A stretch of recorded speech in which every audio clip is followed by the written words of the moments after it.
오늘 함께 보실 말씀은 고린도전서 1장 18절에서 31절까지 말씀입니다. 고린도전서 1장 18절에서 31절까지 말씀 함께 한 목소리로 합독하도록 하시겠습니다.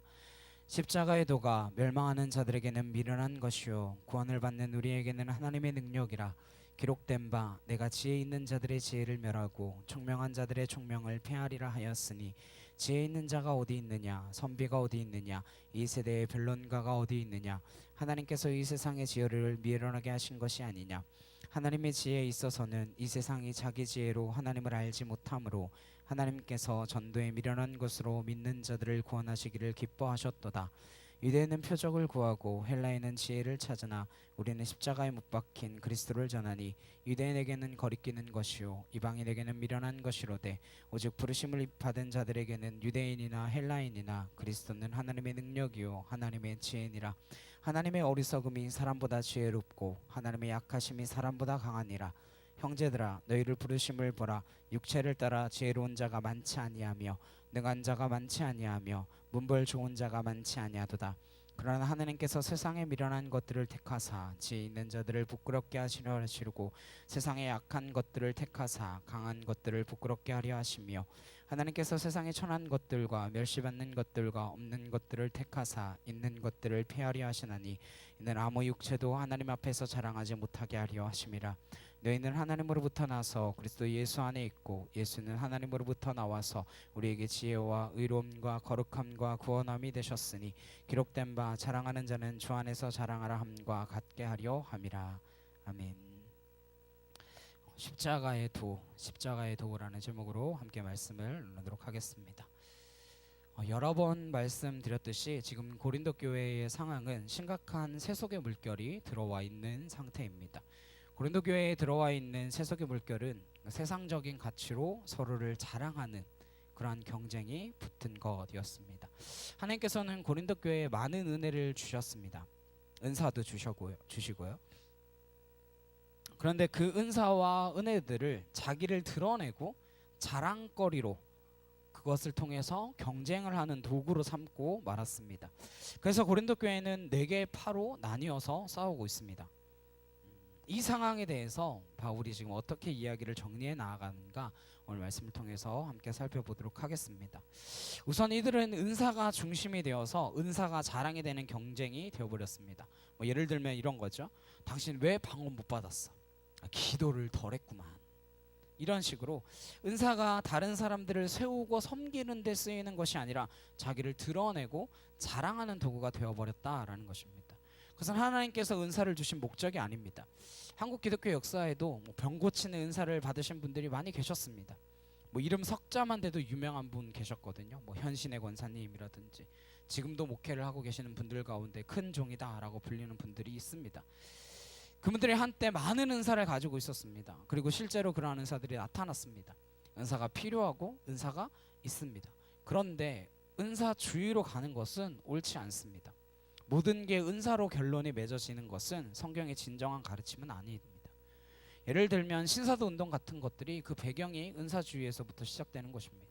이런 상황들이 사실은 언제부터 있었던 거예요? 고린도 교회 그 당시부터, 그러니까 거의 2000년 전부터 이미 보여왔던 모습이다라는 겁니다. 그래서 저마다 은사를 구하고 은사가 경쟁이 돼서 그것이 자기들의 계급이 되고 자랑이 되었습니다. 사도 바울이 그것을 지적합니다. 너희가 아직 어려서 그렇다. 틀렸다고 말하진 않습니다. 왜 은사를 추구하는 것이 잘못된 것만은 아니니까요. 틀렸다 말하진 않아요. 그러나 너희가 어려서 그렇다라고 그렇게 표현을 합니다. 또 하나 빠져있는 문제는 설교를 중심으로 하여 당파가 지어져 있는 것입니다. 자기 마음에 드는 말을 하는 사람을 중심으로 자기가 보기에 멋있고 화려한 사람들을 통해 몰려다녔다라는 거예요. 야, 어디 말씀이 좋더라. 와, 누구 설교가 끝내주더라. 그것이 순수한 동기가 아니라 그 이면에는 자기는 좋은 설교 듣고 안 살겠다라는 의도가 더 큰 거였습니다. 그 좋은 설교 듣는 게 좋은 신앙인 줄 알고 있는데 그렇지 않습니다. 그건 다른 문제예요. 대표적인 인물이 당시에 아볼로라는 인물이었습니다. 이 당시는 수사학이 발달하여 있었기 때문에 사람들이 언변 좋은 사람들을 중심으로 누가 더 사람들을 많이 끌어모으느냐, 이것이 경쟁이었고 자랑거리였습니다. 누가 더 많이 모이느냐 싸움이 컸어요. 뭐 요즘에도 그런 분들 계시죠. 어느 교회가 더 크냐. 숫자가 그 교회의 가치를 결정짓는 것은 좋은 태도는 아닙니다.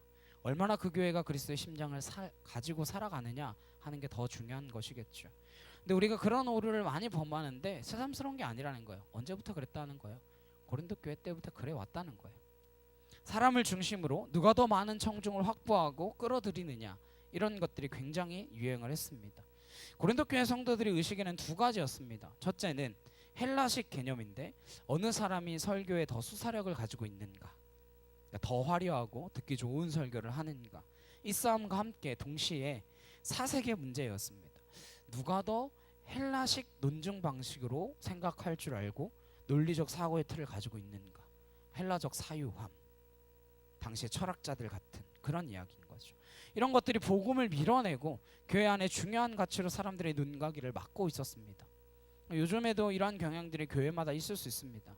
1차적으로 뭐 당연히 목회자들이 정신을 차려야 되겠죠. 그런데 성도들도 똑똑해져야 됩니다. 그래서 이 강단에서 엄한 소리 하지 않도록 기도하셔야 되고 서로가 경계를 해줘야 됩니다. 피차 책임이 있는 거예요. 고린도 교회가 그러한 경향에 빠져 있었습니다. 여기에 사도 바울이 두 가지 논쟁을 촉발시킵니다.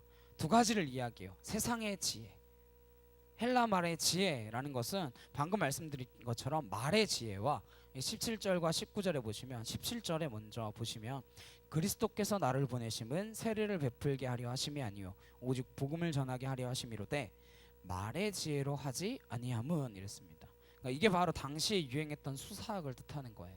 말의 지혜라고 하는 것이. 수사학은 말 그대로 말을 어떻게 폼나게 하느냐 이거예요. 말 폼나게 하는 거 사실 아무 소용 없습니다. 설교를 듣는 귀와 기준을 조금 달리 가져야 할 필요가 있습니다. 설교자가 말을 더듬고 말을 못할 수도 있죠. 좀 또렷하지 않을 수도 있죠. 대표적인 인물이 누구냐면 바울이에요. 바울은 글은 좋은데 말은 좀 별로였습니다. 그게 고린도 교회 성도들의 평가였어요. 그래서 심지어는 그가 진짜 사도가 맞나? 이런 의문을 사람들이 가지고 있었습니다. 그렇게 의심받을 정도였어요. 그런데 당시 경향은 누가 말을 모양새 있게 하느냐, 그것이 능력이라고 생각했어요. 말의 지혜라는 것은 그 말입니다. 그 다음 19절에 기록된 바 내가 지혜 있는 자들의 지혜를 멸하고 총명한 자들의 총명을 폐하리라. 그러니까 17절의 지혜와 이 19절의 지혜는 조금 다른 의미예요. 19절의 지혜는 논증을 해가는 사유의 틀을 이야기합니다. 이런 거죠. 생각하는 방식을 이야기하는 거예요. 이 사람의 말이 논리가 있느냐, 앞뒤가 잘 맞느냐, 이런 거예요. 그리고 그 당시 철학자들의 사유 방식을 따르고 있는가, 이런 거였습니다. 그러니까 17절은 말을 얼마나 잘하느냐 하는 거였고 19절은 사유의 방식이 얼마나 고차원적인가 라고 하는 거. 이런 것들이 교회 안에 복음의 자리를 밀어내고 들어온 거예요. 그래서 복음을 밀어내고 설교 시간에 화려한 말잔치와 말장난이 십자가의 도를 밀어낸 겁니다. 사도 바울이 오늘 고린도 교인들에게 그 이야기를 본격적으로 꺼내는 거예요. 그래서 사도 바울이 말하는 지혜는 두 가지 지혜입니다. 그 지혜를 뭐라고 표현하냐면 하나님의 지혜라고 표현해요.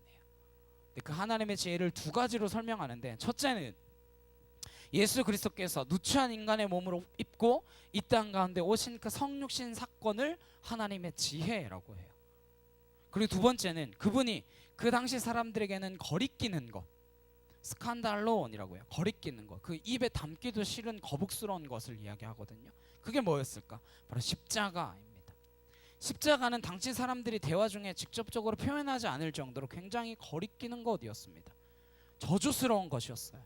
그런데 하나님의 아들이 그 십자가에 달리신 사건, 이것을 사도 바울은 하나님의 지혜라고 규정하고 있어요. 세상의 지혜는 말의 지혜와 사유의 방법, 생각의 지혜를 이야기했습니다. 그런데 하나님의 지혜는 두 가지예요. 하나님의 아들이 하늘의 영광을 버리시고 이 땅 가운데 육신의 몸을 입고 오신 그 사건, 그것을 하나님의 지혜라고 이야기합니다. 또 하나 지혜는 그분이 당시 사람들의 문화 속에서 가장 거리껴하는 그 십자가를 지신 사건, 그것을 하나님의 지혜, 이렇게 두 가지를 표현하고 있어요.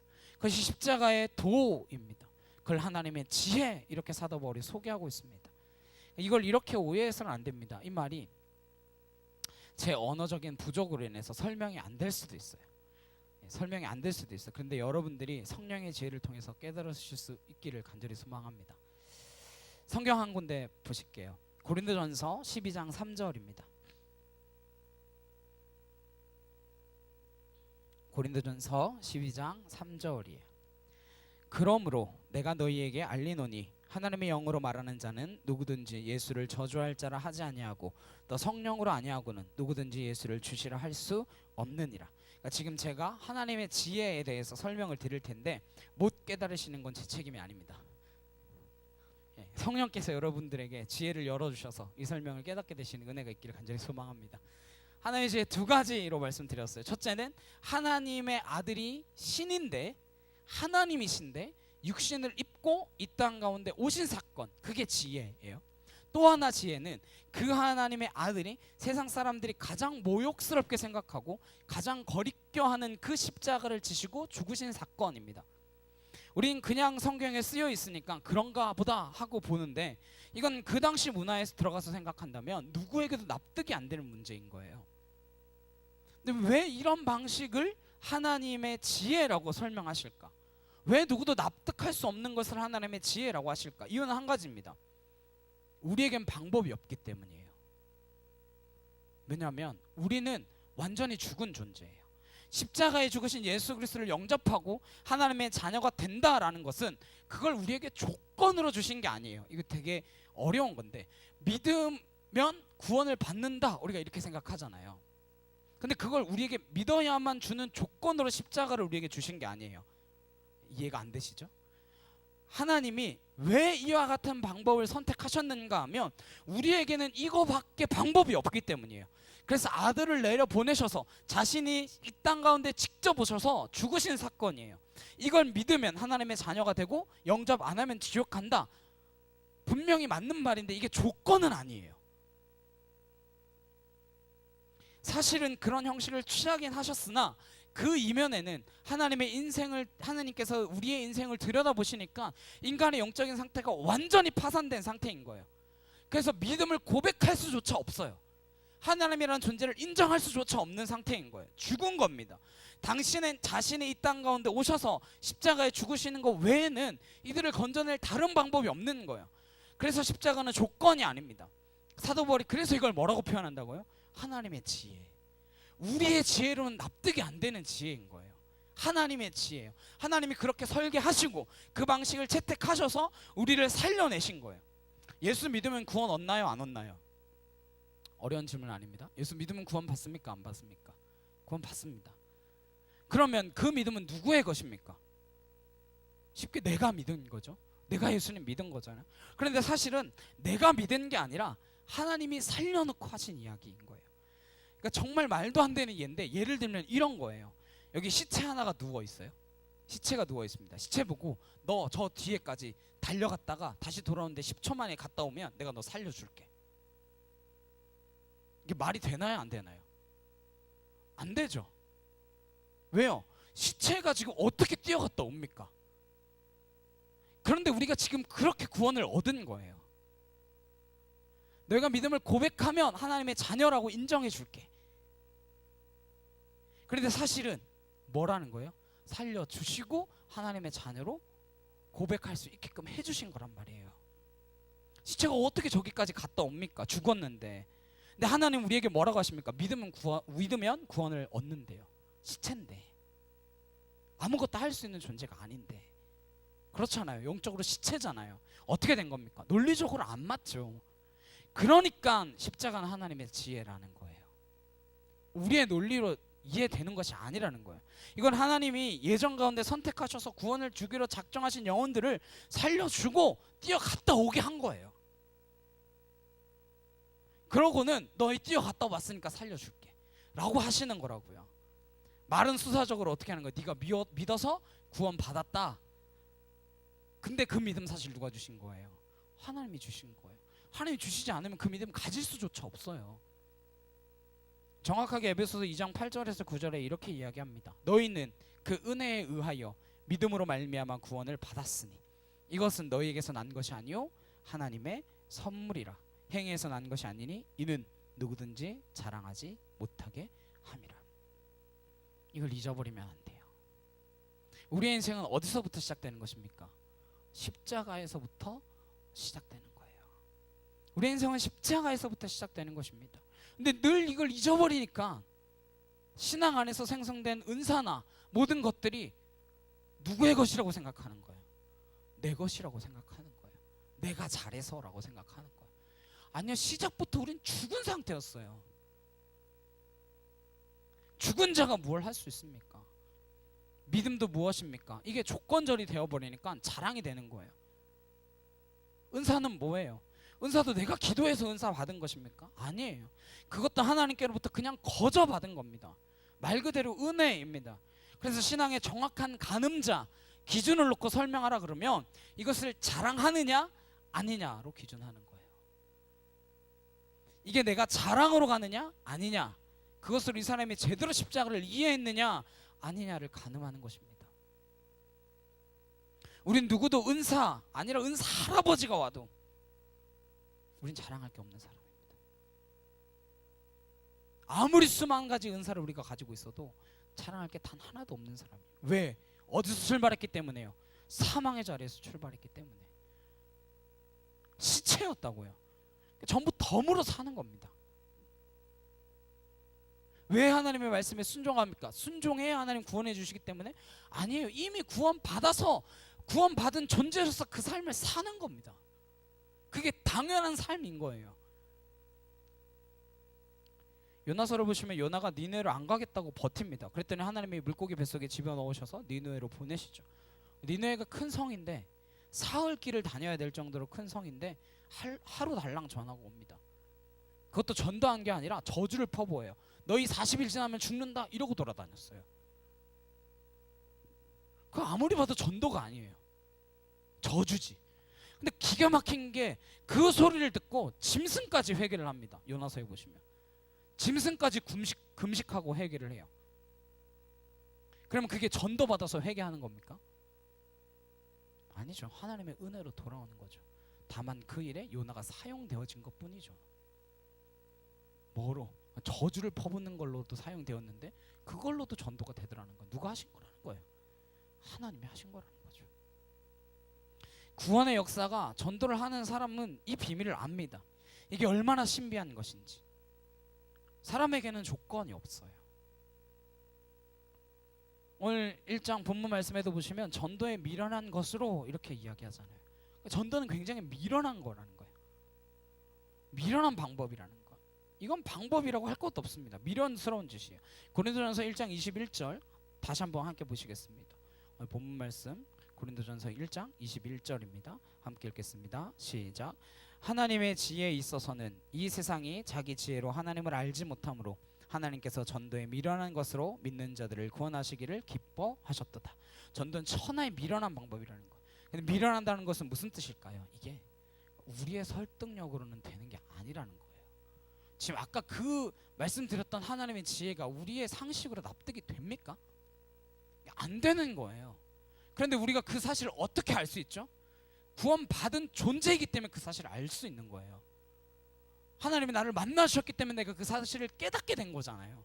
알게 된 거라고요. 우리의 설득력으로 되어지는 문제가 아니라는 겁니다. 이 말은 우리는 그냥 흉내만 내면 되는 거예요. 이게 얼마나 미련한 방법입니까? 근데 하나님이 인생들을 그렇게 구원하세요. 22절에 유대인은 표적을 구하고 헬라인은 지혜를 찾으나. 이 말은 무슨 이야기인가 하면 유대인은 표적을 구한다라는 건 유대인들은요 일관되게 오랜 여색 동안 계속해서 기다리고 있는 사람이 있습니다. 기다리는 분이 있습니다. 누구죠? 메시아죠. 메시아는 유대인들의 인식 세계 속에 반드시 기적과 이사를 행함으로써 온다라고 하는 믿음을 갖고 있었어요. 그래서 이들이 표적을 구한다라는 것은 그런 메시아를 구했다라는 거예요. 유대인이 구하는 메시아상은 능력 있는 메시아상이었습니다. 이렇게 십자가에서 죽는 메시아는 메시아일 수가 없는 거예요. 말도 안 되는 거예요. 그 이야기를 이렇게 합니다. 유대인들은 표적을 구한다. 유대인의 생각에는 권세를 가지고 로마의 압제하에 신음하는 이 민족을 해방하러 오시는 그분이 메시아이지, 이 치욕스러운 십자가에 힘없이 달려 죽으시는 그분이 메시아일 수 없다라는 거예요. 헬라인은 지혜를 구한다라는 것도 이런 메시아 아니라는 겁니다. 논리적이고 설득력 있고 사람들의 지혜를 확 사로잡아서 끌어들일 만한 그 사람, 헬라 사람들의 교양에 맞게끔 세련된 철학자 같은 그런 모습이라는 거예요. 근데 하나님은 그런 방식으로 예수님을 이 땅에 보내지 않으셨습니다. 왜 그러셨을까요? 하나님의 은혜로 우리가 구원받는 것을 알게 하시기 위하여. 우리는 가끔 기독교의 이해에 대해서 세상적인 능력의 개념으로 하나님의 복을 구하는 아주 잘못된 이해를 가지고 있습니다. 부자 좋죠. 부자 싫어하는 사람이 어디 있겠습니까? 근데 부자들에게 주어진 재물 누구 거예요 원래? 하나님의 거예요. 그러니까 예를 들면 이런 거예요. 우리가 여행을 가는데 돈은 누가 다 맡고 있죠? 회계가 맡고 있습니다. 회계가 돈을 지출하고 쓴 거 적고 보관하고 그거예요. 여행 가서 회계가 맘 편히 놀 수 있나요? 맘 편히 못 놀죠. 돈 지켜야 돼서 못 놉니다. 돈의 주머니 때문에. 그거 잃어버리면 단체가 큰일 나거든요. 근데 그거 하겠다고 하는 거예요. 자기 돈도 아닌데 자기 돈처럼 쓰고, 자기 돈도 아닌데 자기 돈처럼 그렇게 흥청망청 쓰고 나면 나중에 어떻게 될까요? 하나님이 맡기신 것들이었는데 하나님의 뜻대로 사용하지 않고 자기 마음대로 다 사용했어요. 그럼 하나님 나중에 어떻게 하실까요? 상상한 여러분에게 맡기겠습니다. 하나님이 그런 식으로 우리에게 복을 주시지 않으세요. 그럼 성경에서 하나님의 지혜가 지향하는 궁극적인 목적이 무엇입니까?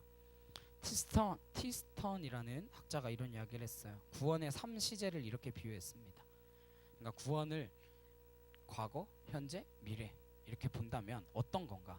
구원은 물에 빠진 사람에게 구명보트에 건져서 일단 죽을 생명을 살려놓은 거예요. 우리의 지금 상태.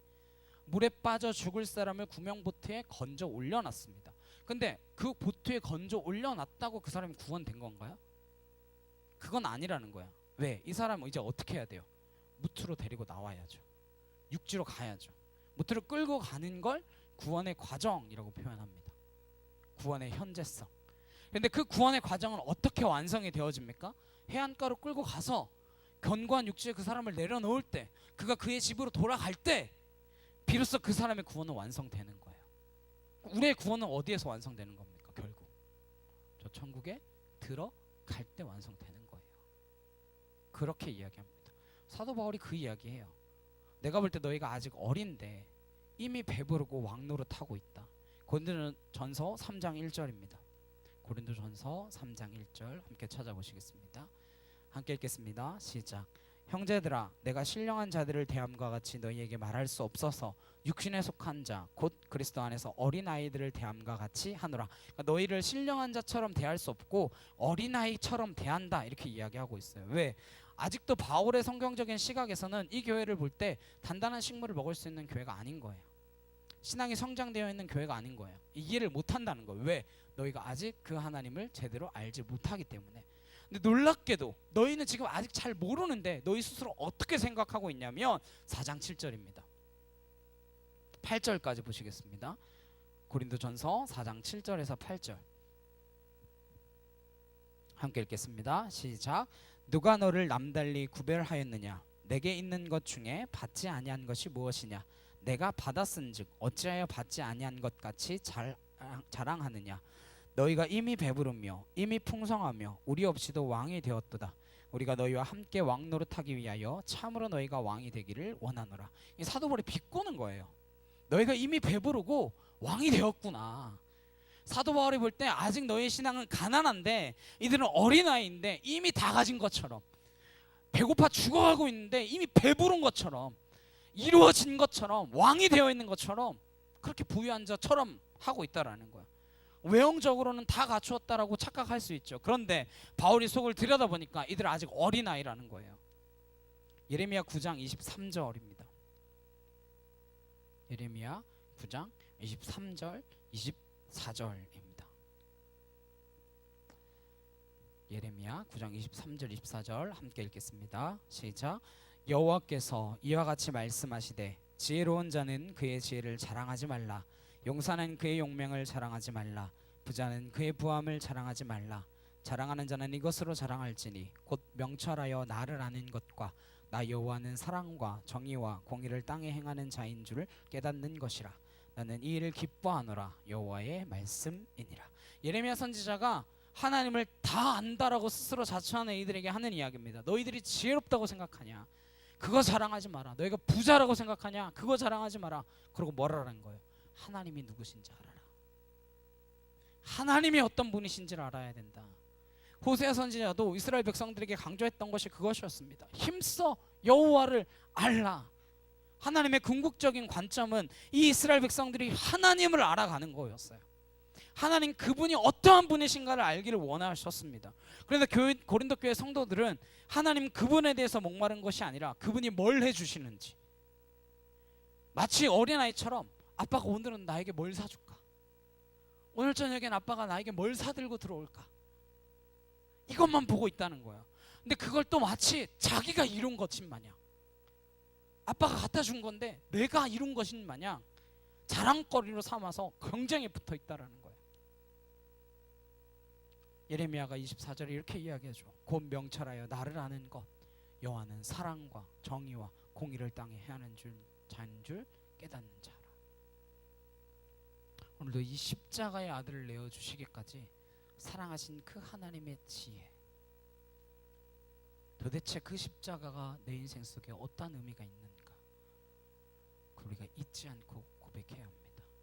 잊지 않고 살아가야 합니다. 그것을 기억하시면서 하나님의 지혜로, 세상의 지혜 아니에요, 납득되지도 않을 그 하나님의 지혜입니다. 근데 그거 우리 납득되었고 믿고 있죠. 그렇게 살고 있죠. 왜요? 하나님의 은혜로 우리에게 믿음이 주어졌기 때문입니다. 하나님을 깊이, 더 깊이 이해할 수 있기를 간절히 소망합니다. 그래야 하나님의 말씀이 어떤 의미인지 우리가 알 수 있어요. 그러한 성숙이 있는 저 여러분 되시길 간절히 주님의 이름으로 축원합니다. 함께 기도하시겠습니다. 기도하시고 주기도문으로 예배 마치도록 하시겠습니다. 사랑의 하나님, 감사합니다.